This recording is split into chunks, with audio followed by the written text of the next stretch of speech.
Hello everyone and welcome back to my opinion. This third ODI has come to a close. India have won this match with 9 wickets to spare. Let's get into this review video.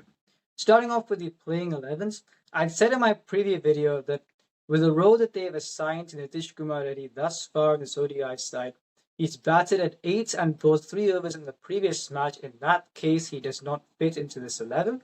The three seamers I went with were Ashdeep Singh, Mohammad Siraj and Prasidh Krishna, but I wasn't surprised they were going to go with Harshit Rana. It's looking like when Bumrah is back, Harshit Rana would be the second choice fast bowler. He picked up 4 wickets today. Even then, would I leave out Ashdeep Singh for Harshit Rana at this point in time? I don't think so. But I think what they are thinking about is, you saw in the previous match, he scored at 24 runs and 200. He took the score to 264. He can bowl quick. And in this case, you saw for the first time in the Asia Cup, he went for a few runs. In this case, when Australia were 183 for 3, he picked up 4 wickets and he dragged the match back. So I think they are looking for a bowler who can bat at number 9 and bowl quick. I would still play Arshdeep Singh, especially for now, but we'll have to see how Harshit Rana progresses. And he's picked up 4 wickets today. And they correctly brought in Kuldeep Yadav.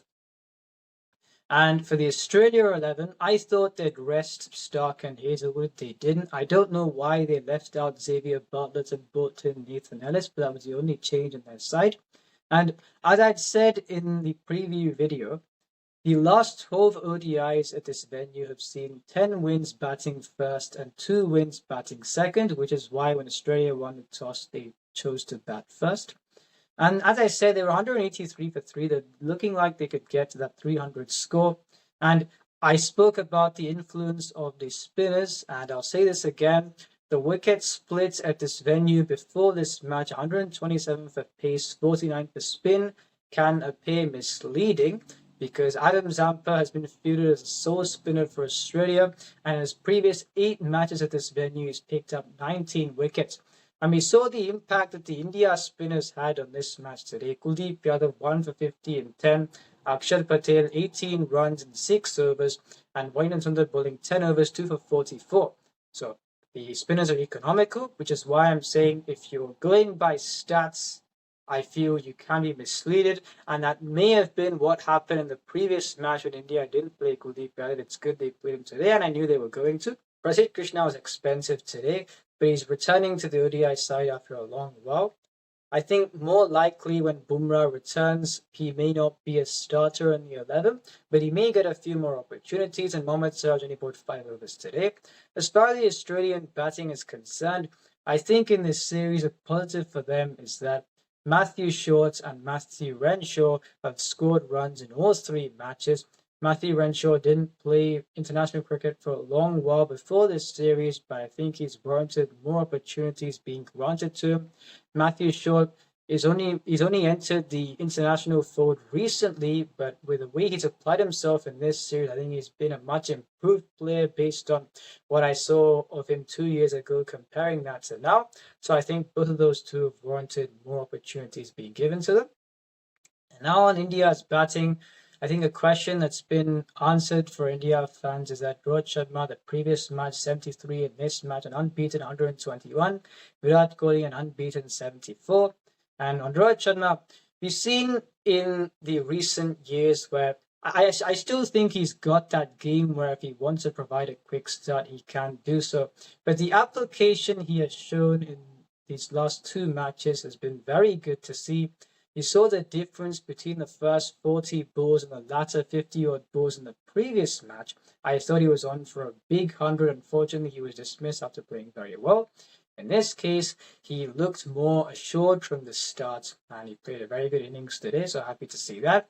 On Virat Kohli, I've said this before, when you're not playing cricket regularly, it can take time for the feet to start moving.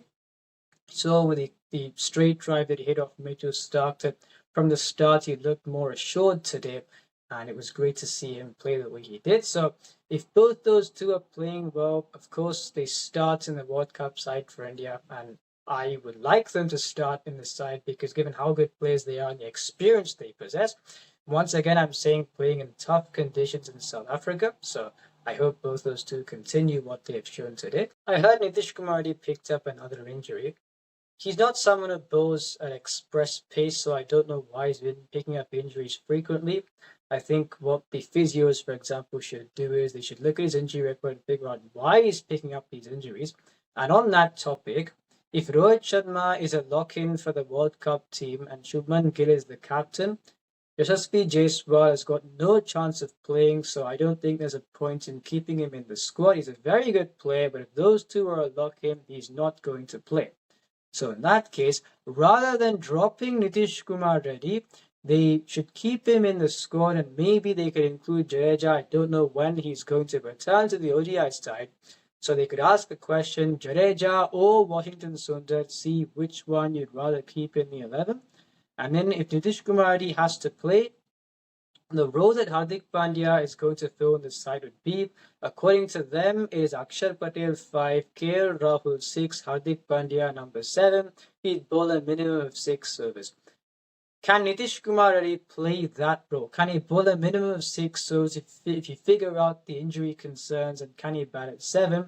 Rather than playing him at 8 and only bowling him for 3 overs, in that case, you're not giving him an opportunity, you're just playing him in the 11. So that is the case for them. So in spite of India losing this series, I think questions have been answered. Rohit Sharma, the man of the series at 202 runs. Virat Kohli played a very good innings today. Ajit Tana picking up 4 wickets, where we've seen in the recent times he's not applied himself well, but I thought today, after bowling okay in the first 4 overs, he came back in the next, I think, 5.5. And so I think overall, despite India have lost this series, the questions that they wanted to have been answered have been answered. Washington Sundar both turnovers today.